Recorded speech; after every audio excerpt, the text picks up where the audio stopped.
हाल ही में केंद्र सरकार के लाखों कर्मचारियों और पेंशनर्स के लिए खुशखबरी आई है। मोदी सरकार ने आधिकारिक तौर पर 8वां वेतन आयोग 8th पे कमीशन लागू करने की घोषणा कर दी है। इस फैसले का सीधा फायदा देश के लगभग 50 लाख कर्मचारियों और 65 लाख पेंशनर्स को मिलेगा। वेतन बढ़ोतरी और नया वेतन ढांचा सभी के जीवन में भारी बदलाव लेकर आ सकता है।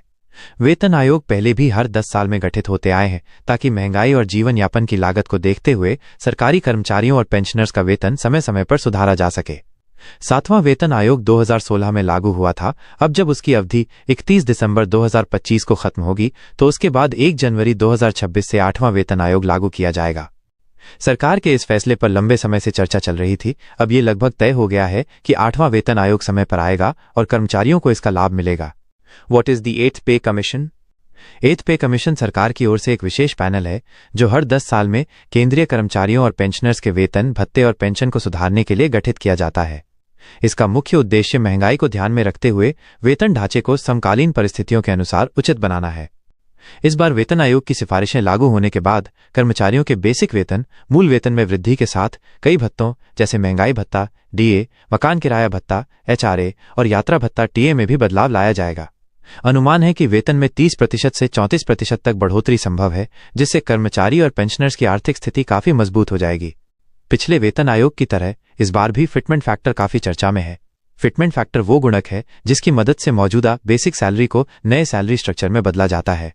7वें वेतन आयोग में ये 2.57 था, जबकि 8वें वेतन आयोग के लिए 1.83 से 2.5 या 2.86 तक संभावित बताया जा रहा है। अगर 2.5 का फिटमेंट फैक्टर लागू होता है तो जिनका मौजूदा बेसिक वेतन 18,000 रुपये है, उनका नया वेतन 45,000 रुपये के आसपास हो सकता है। वहीं कुछ रिपोर्ट्स इस आंकड़े को 30,000 रुपये तक भी बता रही हैं, पर यह अंतिम नहीं है और सरकार के अंतिम फैसले पर ही निर्भर करता है। इसके अलावा डीए महंगाई भत्ता की वर्तमान दर को 55% से शून्य कर दिया जाएगा और उसे नए वेतन में शामिल किया जाएगा। इस तरह वेतन का बेस बढ़ेगा, पर डीए फिर से नए वेतन पर कैलकुलेट होना शुरू होगा। पेंशनर्स के लिए भी न्यूनतम पेंशन में भी इसी अनुपात में वृद्धि संभव है, जिससे उनके जीवन यापन में राहत मिलेगी।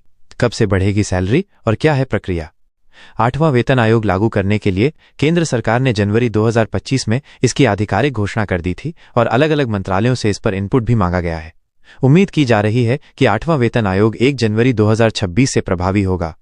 हालांकि रिपोर्टों के अनुसार पूरी प्रक्रिया को अंतिम रूप देने और आयोग की सिफारिशों पर अमल करने में लगभग 18 से 24 महीने लग सकते हैं। इसका मतलब है कि सैलरी का संशोधित भुगतान वित्तीय वर्ष 2026-27 या उसके अंत तक शुरू हो सकता है। असल में आयोग की सिफारिशें सरकार को सौंपी जाती हैं, जिन्हें कैबिनेट द्वारा मंजूर किए जाने के बाद ही लागू किया जाता है।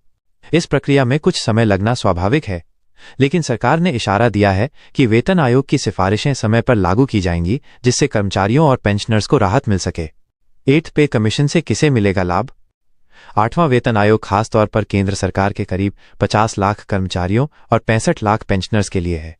इसमें डिफेंस पर्सनल, रेलवे, केंद्रीय सचिवालय, पोस्टल डिपार्टमेंट और अन्य केंद्र सरकार के सभी विभाग शामिल हैं। साथ ही कुछ राज्य सरकारें भी अपने कर्मचारियों के लिए केंद्र के वेतन आयोग की सिफारिशें अपनाती हैं।